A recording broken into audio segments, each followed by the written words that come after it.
एक गांव में राधा नाम की लड़की अपने पिता विजय कुमार के साथ रहती थी। राधा की माँ उसे जन्म देते ही गुजर गई। राधा को उसकी माँ की कमी महसूस ना हो, इसीलिए विजय कुमार ने दूसरी शादी कर ली। राधा की सौतेली माँ शीला की पहले से एक लड़की थी, माला, जो राधा की ही उम्र की थी। शीला और उसकी बेटी माला राधा से बहुत नफरत करते थे। एक दिन विजय कुमार को किसी काम से दूसरे गांव जाना पड़ता है। देखो बेटी, मुझे किसी काम से दूसरे गांव जाना पड़ रहा है। पता नहीं वहाँ कितना टाइम लगेगा। तुम अपना ध्यान रखना और अपनी बहन और माँ का भी ख्याल रखना। नहीं पापा, आप कहीं मत जाओ। मैं अपना ध्यान नहीं रख सकती। आप चले जाओगे तो मैं बहुत अकेली हो जाऊंगी। प्लीज पापा मत जाओ ना। अरे राधा, तुम दुखी क्यों होती हो? मैं कौन से दूसरे देश जा रहा हूँ? आ जाऊंगा 2-3 हफ्तों में। और यहाँ तुम्हारे साथ खेलने के लिए माला भी है ना? हाँ बेटा, हम दोनों भी है तेरे पास। चिंता मत करो, हम दोनों तेरा ध्यान अच्छे से रखेंगे। सुनिए जी, आप हमारी चिंता मत करो, मैं इसका अच्छे से ख्याल रखूंगी। आप मन लगाकर काम करना और जल्दी वापस आना। शीला की ऐसी बातें सुनकर विजय कुमार निश्चिंत होकर चला गया। अपने पापा को जाता देखकर राधा बहुत रोने लगी। विजय कुमार के चले जाने के बाद शीला और माला ने अपने रंग दिखाना शुरू कर दिए। अभी यही खड़ी खड़ी रोती रहेगी या कुछ काम भी करेगी? जा अंदर जाके झाड़ू पोछा कर। माँ, आप ये कैसी बातें कर रहे हो? साफ सफाई और मैंने ये काम पहले कभी नहीं किया। नहीं किया तो अब करने की आदत डाल लो, क्योंकि अब से सारा घर का काम तुम्हें ही करना है और रात का खाना भी अब से तुम्हें ही बनाना है। चल अभी जल्दी से काम शुरू कर दे। और मेरी एक बात ध्यान से सुन ले, अगर इस घर में रहना है तो घर का सारा काम करना पड़ेगा, और अगर नहीं किया तो तुझे इस घर से हम निकाल देंगे। बेचारी राधा, उसके पास अब काम करने के सिवाय और कोई रास्ता नहीं था। वो घर में झाड़ू पोछा करती थी, कपड़े धोती थी और खाना भी वही बनाती थी। अकेले होने की वजह से वो बहुत उदास रहने लगी।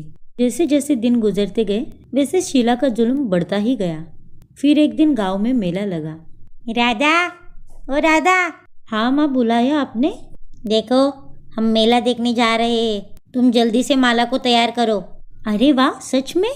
मैं अभी उसे बुलाती हूँ और मैं भी तैयार होती हूँ।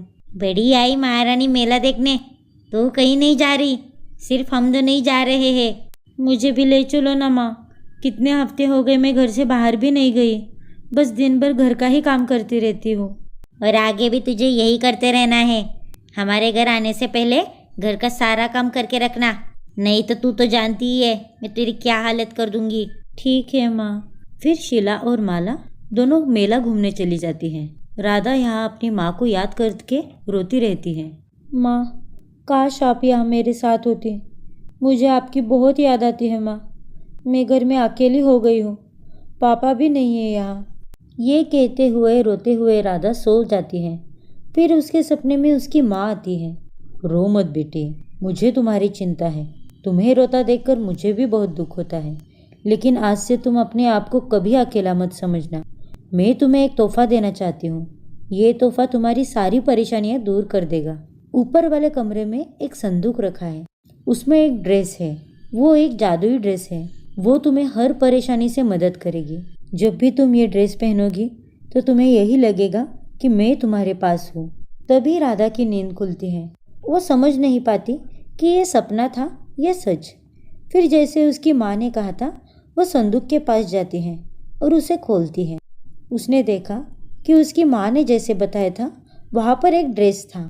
फिर वो ड्रेस पहन लेती है। तभी उसको याद आता है कि वो एक जादुई ड्रेस है। फिर वो ड्रेस से कहती है कि उसे मेले में जाना है। फिर वो अचानक से मेले में पहुँच जाती है। फिर वो मेले में घूमते हुए मेले का आनंद उठाने लगती है। घूमते घूमते उसे बहुत भूख लगती है। फिर वो एक कोने में जाके अपने ड्रेस से कहती है, मुझे बहुत भूख लगी है, जल्दी से मेरी भूख मिटाओ। उसकी बात खत्म होते ही उसके हाथ में मिठाई की प्लेट आ जाती है। राधा वो देखकर बहुत खुश होती है। तभी उसे एक दूर खड़ा हुआ राजेश नाम का लड़का देख लेता है। वो उसकी सुंदरता देखकर पागल हो जाता है। फिर वो उसके पास आकर बोलता है, हाय, मेरा नाम राजेश है, तुम्हारा नाम क्या है? मैं अजनबी लोगों से बात नहीं करती। फिर वो वहाँ से चली जाती है। राजेश भी उसके पीछे पीछे चलने लगता है। रास्ते में राधा गिर जाती है। तभी उसे राजेश उठा लेता है। अरे तुम ठीक तो हो ना? हाँ मैं ठीक हूँ। अच्छा अब तो अपना नाम बता दो। मेरा नाम राधा है। मैं यही गांव के बाहर एक छोटे से घर में रहती हूँ। उतने में उसे याद आता है कि उसकी माँ ने उसे काम करने को बोला था। अरे मैं तो भूल ही गई, मुझे बहुत सारा काम करना है। मेरी माँ के घर पहुँचने से पहले मुझे खाना बना के रखना है और घर की साफ सफाई भी करनी है। मुझे निकलना होगा। फिर राधा वहाँ से अकेले में चली जाती है और अपने ड्रेस से कहती है, जल्दी से मुझे घर पहुँचा दो। ऐसा कहते ही वो अपने घर पहुँच जाती है। फिर वो अपने ड्रेस से खाना बनाने को बोलती है और सारा घर साफ करने को भी बोल देती है। उसकी बात पूरी होते ही उसका घर पूरी तरह से चमकने लगता है। जब वह रसोई में जाके देखती है तो सारी रसोई पंच पकवान से भरी हुई होती है। वो सब देखकर राधा बहुत खुश होती है। फिर कुछ ही देर में वहाँ पर माला और शीला आती है। घर को साफ सुथरा देख वो दोनों हैरान हो जाती हैं। ये घर इतना चमक कैसे रहा है? अरे छोड़ो ना माँ, अब राधा काम करने में एक्सपर्ट हो गई है। इसी ने तो किया होगा, आप भी ना। अच्छा वो सब जाने दो, मुझे बहुत भूख लगी है, पहले हम खाना खा लेते हैं। फिर वो दोनों खाना खाने लगती हैं। उन्हें खाना बहुत पसंद आता है। ऐसे ही कुछ दिन बीतते हैं। फिर एक दिन उनके घर एक सैनिक आता है। पड़ोसी राज्य के राजा अपने राजकुमार के लिए एक योग्य वधू ढूंढ रहे हैं। 2 दिन बाद आप अपनी दोनों बेटी को लेकर राजमहल जरूर आना। इतना कहकर सैनिक वहां से निकल जाता है। 2 नहीं, 1 बेटी। वहाँ पर मेरी सिर्फ माला बेटी ही जाएगी। राधा, ओ राधा, जरा बाहर आना। तभी वहां पर राधा आती है। हाँ बोलो माँ। पड़ोसी राज्य से राजकुमार राजेश का रिश्ता आया है। मैं और माला वही जा रहे हैं। तुम हमारी जाने की तैयारी करो। क्या राजेश एक राजकुमार है? क्या कहा तूने? नहीं कुछ नहीं। क्या मैं भी आपके साथ आ सकती हूँ? नहीं, उन्हें एक राजकुमारी चाहिए, दासी नहीं।